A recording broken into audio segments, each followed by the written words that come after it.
আসসালামু আলাইকুম রহমতুল্লাহি ওয়া বারাকাতু। স্বপ্নে বাড়ি ঘর দেখার ব্যাখ্যা কি? স্বপ্নে যদি কেউ বাড়ি ঘর দেখে তাহলে তার তাবির কি বোঝায়? ইসলাম আমাদেরকে কি ইঙ্গিত করে? আলেম ওলামাদের দিক নির্দেশনা কি? তো আলোচনা বুঝতে মনোযোগ দিয়ে শুনতে থাকি ইনশাআল্লাহ। বিসমিল্লাহির রহমানির রহিম।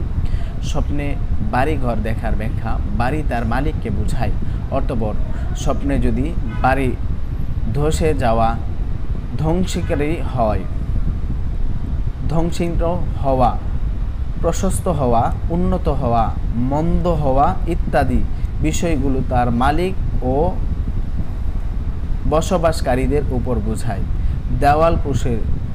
দেওয়াল পুরুষের ইঙ্গিত বহন করে, আর ছাদ মহিলা, কেননা পুরুষ মহিলার উপর তত্ত্বাবধায়ক আর ছাদ দেওয়ালের উপর অবস্থান করে। অতএব ঘরের কাঠামো দেওয়ালের উপর নির্ভরশীল। সেই জন্যই মানুষের ঘর তার শরীর, সত্তা এবং শারীরিক বিভিন্ন অংশ বোঝায়। কেননা ঘর এবং মানুষ একটির পরিচয় অপরটির মাধ্যমে দেওয়া হয়। সুতরাং ঘর তার সম্মান, মান, মর্যাদা, উপদেশ এবং পরিবারের নিরাপত্তা বুঝিয়ে থাকে। কখনো কখনো ঘর তার জীবন যাপনের সম্পদ বোঝায়, কখনো তার পোশাক বোঝায়, সে তার মাঝে প্রবেশ করার কারণে।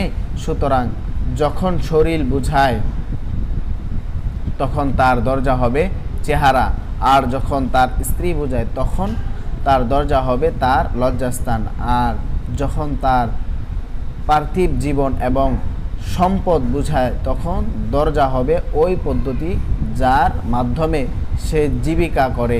আর যদি পোশাক বোঝায় তাহলে দরজা হবে তার কলার। সেই জন্য মেরে মোহতারাম হাজরিন, স্বপ্নের ঘর বাড়ি দেখার প্রথম ব্যাখ্যা নিয়ে আজকে আলোচনা করলাম। দ্বিতীয় ব্যাখ্যা আগামীতে ইনশাল্লাহ জানাবো, ইনশাল্লাহ আগামী ভিডিও। তো আশা করি বুঝতে পেরেছেন। আপনাদের খেদমতে প্রতিনিয়ত গুরুত্বপূর্ণ বিষয়গুলো তুলে ধরছি, নিজেরা উপকৃত হবেন এবং কি অন্যদেরকে উপকৃত করার জন্য আমাদের ছোট্ট এই চ্যানেলটি সাবস্ক্রাইব করে বেশি বেশি শেয়ার করে দিবেন দিন প্রচারের স্বার্থে ইনশাআল্লাহ। তো আপনাদের মূল্যবান মতামত কমেন্টে জানিয়ে দেবেন ইনশাআল্লাহ। ভালো থাকবেন, সুস্থ থাকবেন। নাসরুম মিনাল্লাহি ওয়া ফাতহুন করিব। আসসালামু আলাইকুম রহমতুল্লাহ।